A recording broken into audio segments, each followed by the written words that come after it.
السلام علیکم، بسم اللہ الرحمن الرحیم۔ ایک بار حضور اکرم محمد مصطفیٰ صلی اللہ علیہ وسلم کے دربار میں ایک صحابی آیا اور عرض کرنے لگا، یا رسول اللہ، میرا باپ میرے مال کو خرچ کر دیتا ہے اور مجھ سے پوچھتا بھی نہیں۔ تو آپ نے کہا، بلاؤ اسے۔ اس بوڑھے باپ کو جب بلایا گیا تو اس نے پوچھا، یا رسول اللہ صلی اللہ علیہ وسلم، آپ نے مجھے کیوں بلایا؟ رسول اللہ صلی اللہ علیہ وسلم نے جواب دیا، تیرے بیٹے نے شکایت کی ہے۔ یہ سن کر اس بوڑھے باپ کو اتنا دکھ ہوا کہ انہوں نے دل ہی دل میں چند جملے پڑھے، زبان سے نہیں، صرف دل ہی دل میں، اور مجلس میں آ گئے۔ جب وہ صحابی دربار رسالت میں پہنچے تو حضرت جبرائیل علیہ السلام آ گئے۔ آ کر انہوں نے حضور صلی اللہ علیہ وسلم سے فرمایا، یا رسول اللہ، اللہ تعالیٰ کہہ رہے ہیں کہ اس کا مسئلہ بعد میں سنیں، پہلے اس سے وہ جملے سنیے جو اس نے اپنے بیٹے کے گلے میں دل ہی دل میں کہے ہیں۔ بھلے ہی اس نے زبان سے نہیں کہا، لیکن خدا نے اسے سن لیا ہے۔ تو آپ صلی اللہ علیہ وسلم نے فرمایا، اچھا بھائی، میں تمہاری بات بعد میں سنوں گا، پہلے مجھے وہ جملے سناؤ جو تم نے اپنے دل ہی دل میں کہے تھے۔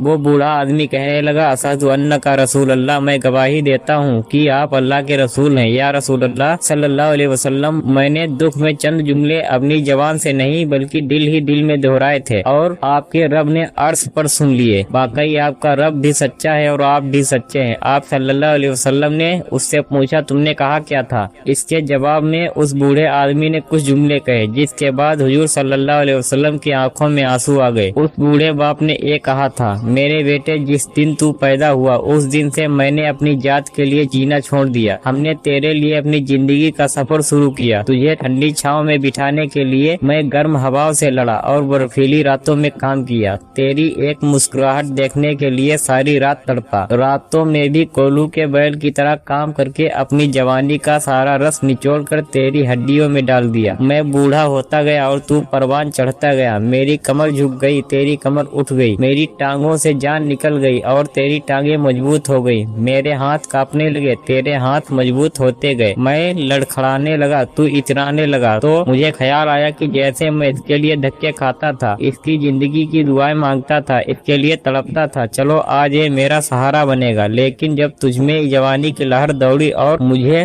بڑھاپے نے کھا لیا، جب جوانی نے تجھ پہ رنگ بھرا اور بڑھاپے نے میرے رنگ چھین لیے، جب جوانی نے تجھے سیدھا کر دیا اور بڑھاپے نے مجھے ٹیڑھا کر دیا، اور جب میری کمر جھک گئی تو تیری آنکھیں ماتھے پر چڑھ گئی اور تو مجھے یوں دیکھنے لگا جیسے میں نوکر ہوں اور تو میرا مالک ہے۔ میں نے اپنی 30 سالوں کی زندگی کو جھٹلا دیا کہ ہاں، میں نوکر ہی صحیح، تو ہی میرا باپ ہے، تو ہی میرا سردار ہے۔ اگر تو بیٹا ہوتا تو میرے ساتھ ایسا نہ کرتا۔ تو نے میرے راتوں کے تڑپنے کو بھلا دیا، میرے گرمیوں اور سردیوں سے لڑنے کو بھلا دیا، کولو کے بیل کی طرح میرے چکر کاٹنے کو بھلا دیا۔ میں نے اپنی خوشیوں کو سینے میں دفن کر دیا، اپنے سینے کو اپنے ہی خوشیوں کا قبرستان بنا دیا، اور آج تم مجھ سے ایسے بات کرتا ہے جیسے میں نوکر ہوں اور تو میرا آقا ہے۔ اچھا میرے بیٹے، میں نوکر ہی صحیح اور تو ہی میرا آقا ہے، لیکن میں تیرا پڑوسی تو ہوں۔ لوگ اپنے پڑوسی کو بھی پوچھ ہی لیتے ہیں، کم سے کم تو مجھ سے اتنا ہی پوچھ لیا کر۔ یہ سننا تھا کہ پیارے نبی صلی اللہ علیہ وسلم کی روتے روتے ہچکیاں بند ہو گئیں اور انہوں نے اس بوڑھے باپ کے بیٹے کا گریبان پکڑ کر کہا، دفع ہو جاؤ یہاں سے، میری نظروں سے دور ہو جاؤ۔ تیرا سب کچھ تیرے باپ کا ہے اور وہی باپ آج تیرے ہاتھوں جلیل ہو رہا ہے۔ میرے پیارے دوستوں، آج کے دور میں بچے اپنے والدین کے نافرمان ہوتے جا رہے ہیں، ذرا ذرا سی بات پر ناراضگی ظاہر کر دیتے ہیں اور یا بھول جاتے ہیں کہ ان کے والدین نے کتنی مشقت کے ساتھ انہیں پالا ہوگا۔ ہم سب یہ جانتے ہیں کہ ماں کے قدموں تلے جنت ہے اور باپ جنت کا دروازہ ہے،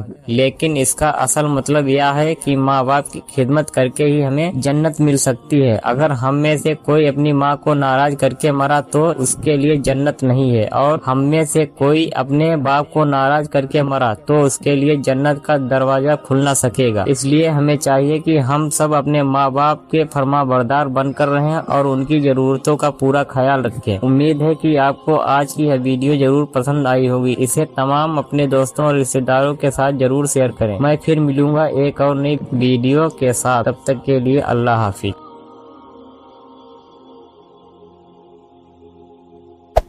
Hey there. Subscribe to my channel. And also press this bell icon.